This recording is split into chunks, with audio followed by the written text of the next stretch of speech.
অমর একুশে বইমেলা 2025 খবরের কাগজ লেখক আড্ডার পক্ষ থেকে সবাইকে আমন্ত্রণ জানাচ্ছি। আজকে আমরা লেখক আড্ডা দেব ইপিএল প্রকাশনের প্রকাশক মাহরুক মহিউদ্দিনের সঙ্গে।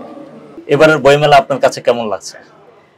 এবারের বইমেলার জন্য তো আমরা সারা বছর মুখিয়ে থাকি, তো আর এবার তো একটা বিশেষ প্রেক্ষাপটে বইমেলাটা হচ্ছে। তো আমি বইমেলার আগেও কিছু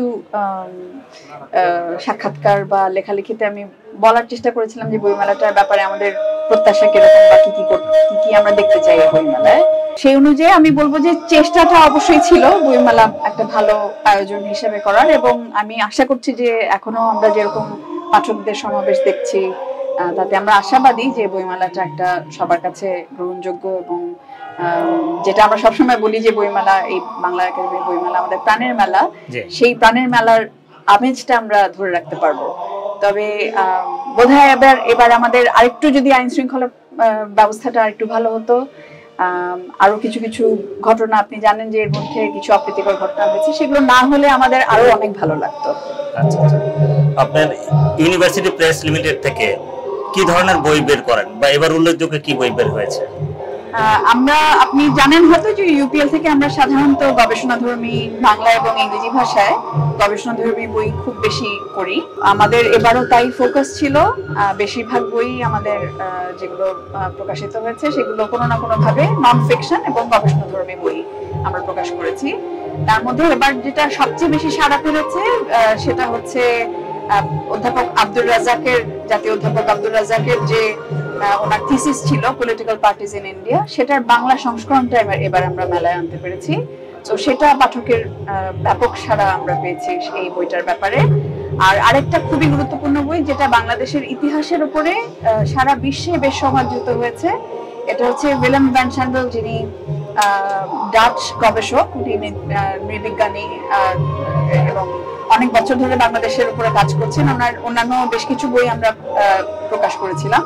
তো ওনার যে হিস্ট্রি অফ বাংলাদেশ, এই বইটারও অনুবাদ আমরা এবার বের করেছি। তো এই দুটো বইয়ের ব্যাপারেই আমরা দেখছি যে পাঠকের বেশ সাড়া আছে।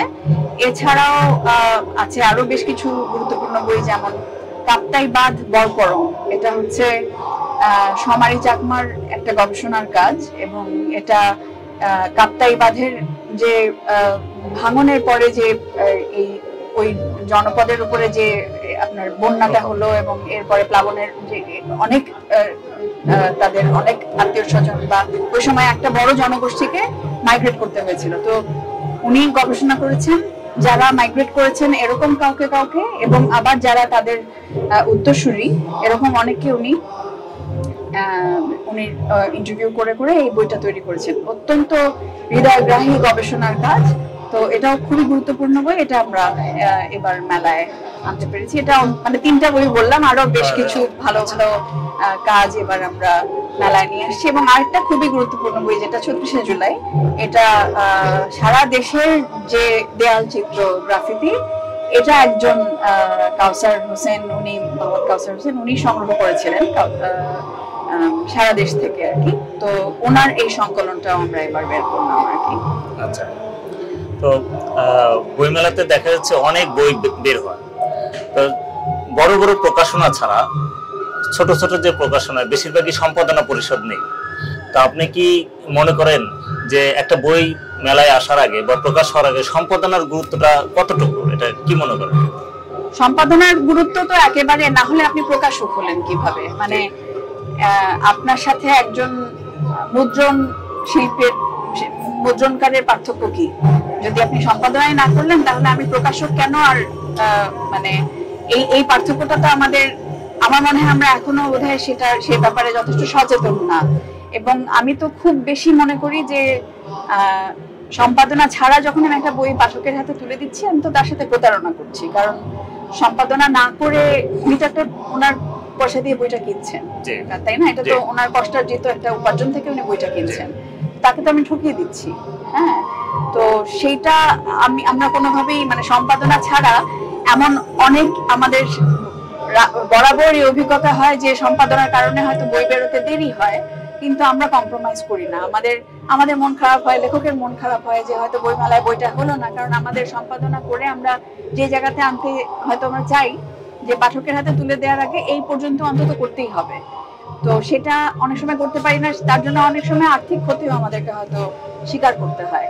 কিন্তু একই সঙ্গে আমি বলবো যে আমাদের যেই বাস্তবতায় আমাদের প্রকাশনা জগৎটা তৈরি হয়েছে, সেখানে এটা একটা সাপ্লাই ডিমান্ডের ব্যাপার।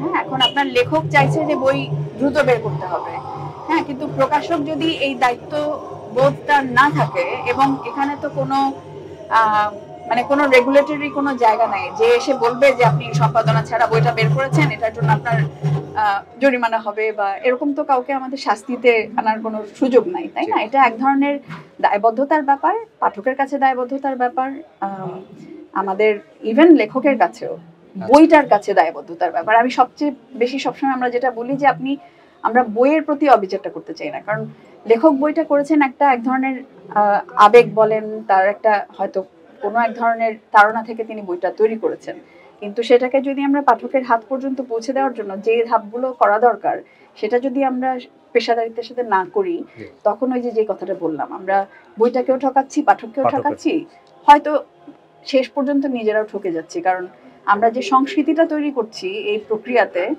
সেখানে এক ধরনের, আমি বলবো যে এক ধরনের অরাজকতা তৈরি হচ্ছে, যে মানে আমি পাচ্ছি না একটা বই হয়তো 7 দিনে করতে, কারণ আমাকে একটা বইয়ের পেছনে অন্তত 3 থেকে 6 মাস সময় দিতে হয়। এই সম্পাদনা বলেন, এটার যে সব ধরনের গাঠনিক ব্যাপার স্যাপার আছে, নির্ঘণ্ট তৈরি করা, এই সবকিছু কাজ করতে আমাদের এই সময়টা লাগে। কিন্তু আরেকজন প্রকাশক হয়তো এটা 7 দিনে 10 দিনে বের করে দেবেন। তো এখানে কিন্তু একটা মার্কেট ডাইনামিক্সের একটা ব্যাপার চলে আসে, তাই না? তো এই জিনিসগুলো আসলে আমার মনে হয় যে আমরা সামনের দিনে আশা করি যে আমরা একটু পেশাদারিত্বের জায়গায় যেতে পারবো, এবং আমি তো মনে করি যে ভালো প্রকাশক মানে যারা সম্পাদনা করছেন, এবং পাঠকের যে আস্থা তৈরি হয় একটা প্রকাশকের উপরে, সেটা কখন তৈরি হয়? যখন আপনি তার হাতে একটা সুসম্পাদিত বই তুলে দিচ্ছেন। জি, প্রকাশক হিসেবে ভালো পাণ্ডুলিপির অভাব বোধ করছেন কিনা, কি মনে হয়?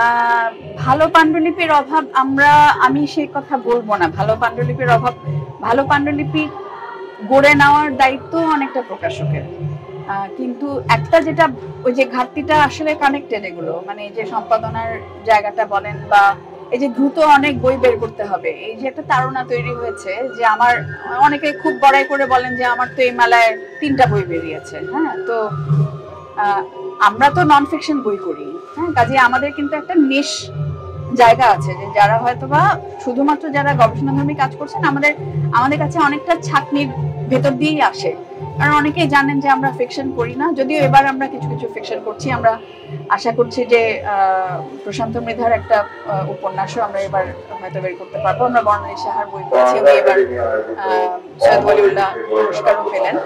তো মানে ফিকশন হোক নন ফিকশন হোক, আমি মনে করি যে এটার মানে ভালো পাণ্ডুলিপি খুঁজেও নিতে হয় খানিকটা, আর ভালো পাণ্ডুলিপি তৈরি করার জন্য লেখককেও এক ধরনের তাকে ওটা পরিবেশ এবং তাগিদ দিতে হয়, বা একটা পরিস্থিতি তার তৈরি করাটা আমাদের পড়াশোনার জায়গা থেকে বলেন, প্রাতিষ্ঠানিক জায়গা থেকে বলেন, সব জায়গা থেকে, মানে এডুকেশন সিস্টেমের মধ্যেও যদি ওই এক্সেলেন্সের ভাবনাটা না থাকে যে আমাকে এই জায়গাটা উত্তরণ করতে হবে, হ্যাঁ, মানে আমি যদি খুব সহজেই একটা কিছু পেয়ে যাই, খুব সহজেই আমি আমার বইটা প্রকাশ করে ফেলতে পারছি, আমাকে কোনো স্ক্রিনিং এর ভিতর দিয়ে কোনো রকম সম্পাদনার প্রক্রিয়ার ভিতর দিয়ে আমাকে যেতে হচ্ছে না, কাজেই প্রকাশনাটা খুব হেলা ফেলার মতন একটা ব্যাপার হয়ে গেছে আর কি। তো সেটা যখন হচ্ছে, তখন আপনার অনেক কন্টেন্ট তৈরি হবে, এটাই খুব স্বাভাবিক। সেখানে হয়তো আপনার খুবই খুঁজে আপনি কিছু ভালো জিনিস পাবেন, তো এইটা খুব স্বাভাবিক। আচ্ছা, এখন তো মানুষ অনলাইনে বই পড়ছে, বিভিন্ন অ্যাপসও বের হয়েছে, মানুষের হাতে মোবাইল ফোন আসাতে মানুষ মোবাইলেই অনেক গল্প উপন্যাস কবিতা পড়ছে। সেই ক্ষেত্রে কি আপনি প্রকাশক হিসেবে মনে করেন যে মুদ্রিত বইয়ের সংখ্যা ধীরে ধীরে কমে যাবে, নাকি এই মুদ্রিত বই সবসময় চাহিদা থাকবে, কি মনে হয়? মানে আমরা বহির্বিশ্বে যেটা দেখেছি বা উন্নত বিশ্বে, যে যখন থেকে ধরেন এই ইন্টারনেট এসছে, ইবুক এসছে, তখন থেকে কিন্তু এই আশঙ্কাটা ছিল যে মুদ্রিত বই থাকবে না, আস্তে আস্তে সব ডিজিটাল হয়ে যাবে। কিন্তু আমরা একটা লম্বা সময় পার হওয়ার পরেও আমরা দেখছি যে মুদ্রিত বইয়ের কিন্তু একটা চাহিদা রয়েই গেছে। হ্যাঁ, কিন্তু এখন পুরো ব্যাপারটাই হয়তো একটুখানি একটা মানে মিক্স এন্ড ম্যাচের মতন একটা পরিস্থিতি আছে যে আমরা এটা ধরেই নিতে হবে যে কিছু লোক অনলাইনে পড়বে। আমাদের যেটা বোধহয় খুব বেশি জরুরিভাবে করা দরকার সেটা হচ্ছে যে আমাদের এখন পর্যন্ত বাংলাদেশের কোনো প্রপার ই বুক অ্যাপ নাই। মানে আপনি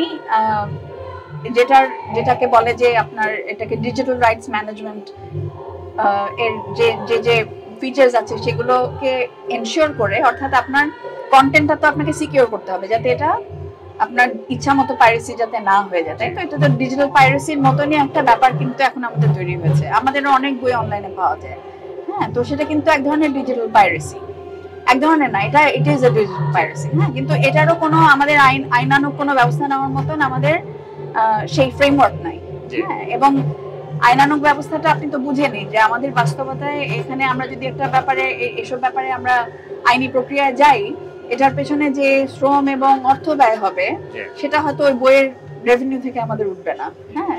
তো এই জটিলতাগুলো রয়েছে, হ্যাঁ। তো সেখানে আমাদের উচিত হবে যে যদি আমাদের একটা প্রপার অ্যাপ হয় যেখানে আমি জানি প্রকাশক হিসেবে বা লেখক জানেন লেখক হিসেবে যে তার কন্টেন্ট সিকিউর এবং লোকে পয়সা দিয়ে ওটা কিনবে, হ্যাঁ, এবং যেভাবে ইবুক সব মানে সারা বিশ্বে যেভাবে পাওয়া যায় আর কি, হ্যাঁ। তো সেই প্রক্রিয়াটা যদি আমাদের থাকতো তাহলে কিন্তু এই অনলাইন পাইরেসিটাও আমাদের রোধ করা সম্ভব ছিল। এবং সেটা আমার মনে হয় আমাদের এটা আসলে আমাদের এমব্রেস করা উচিত যে ডিজিটালি লোকে পড়বে, তার সেই পাঠকের কাছেও যাতে আমরা পৌঁছাতে পারি। কিন্তু সেই পদ্ধতিটা এখনো পর্যন্ত আমাদের মানে হাতে আমাদের দেশের ভিতরে নাই। আমরা হয়তো বাইরে আমরা কিনলে পাবলিশ করতে পারছি, কিন্তু দেশের ভিতরে আমরা তো ডিজিটালি পাবলিশ করতে পারছি না। এবং আমি তারপরেও মনে করি না যে মুদ্রিত বই নাই হয়ে যাবে, মুদ্রিত বইয়ের আবেদনটা থাকবে সব সময়। আগামীতে বইমেলা কিভাবে আরো সুন্দর করা যেতে পারে আপনার প্রকাশকের অভিমতটা একটু জানতে চাই। বইমেলা বলতে কি এই বইমেলা? এই বইমেলা, একুশে বইমেলা। এই বইমেলার ক্ষেত্রে আমাদের এখনো সবসময় মনে হয় যে এই নীতিমালা আছে কিছু, হ্যাঁ। এবং বইমেলায় বই থাকবে, বই নিয়ে আলোচনা থাকবে, বইকে ঘিরে নানান রকম কার্যকলাপ থাকবে, হ্যাঁ। এই বিষয়টা আমার মনে হয় যে এটা আমরা অন্যান্য যে কোনো দেশে যাই আপনি দেখেন যে ওখানে কিভাবে বইমেলা হচ্ছে, এবং সেখানে মানে অবশ্যই এখানে একটা লেখক পাঠক প্রকাশকদের একটা মিলন মেলা হচ্ছে, এবং এই বিভিন্ন চিন্তার আদান প্রদান হচ্ছে, কার নতুন নতুন কি বই বেরোচ্ছে সেটা নিয়ে একটা আলোচনা হচ্ছে। কিন্তু এটাকে আরো পরের ধাপে যদি আমরা নিতে চাই, আমার মনে হয় যে ভালো বই কি কি হচ্ছে সেগুলো নিয়ে যদি একটা আলোচনার বরাবর চলতে থাকে, এই যেমন আপনি এরকম একটা আয়োজন করছেন, এরকম আয়োজন যদি আরো হতে থাকে যে মানে শুধুমাত্র বইয়ের বিপণন না, এখানে বই নিয়ে আলোচনা হবে এবং যাতে লেখকরা এসে সেই আলোচনায় যুক্ত হতে পারেন এবং একজন একজনের সাথে সেই আদান প্রদানগুলো করতে পারেন।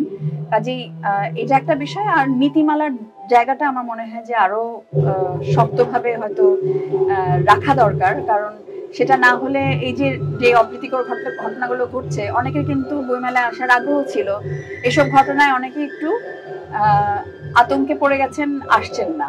তো এই ব্যাপারগুলো কিন্তু আমরা চাই না। আমরা চাই যে মাসব্যাপী এতখানি পরিশ্রম আমরা সবাই মিলে করি, তো এটা নিশ্চয়ই আমরা চাই যে এখানে সবাই মানে মনের আনন্দে আসুক আর কি, হ্যাঁ, আসক্তি নিয়ে না আসুক।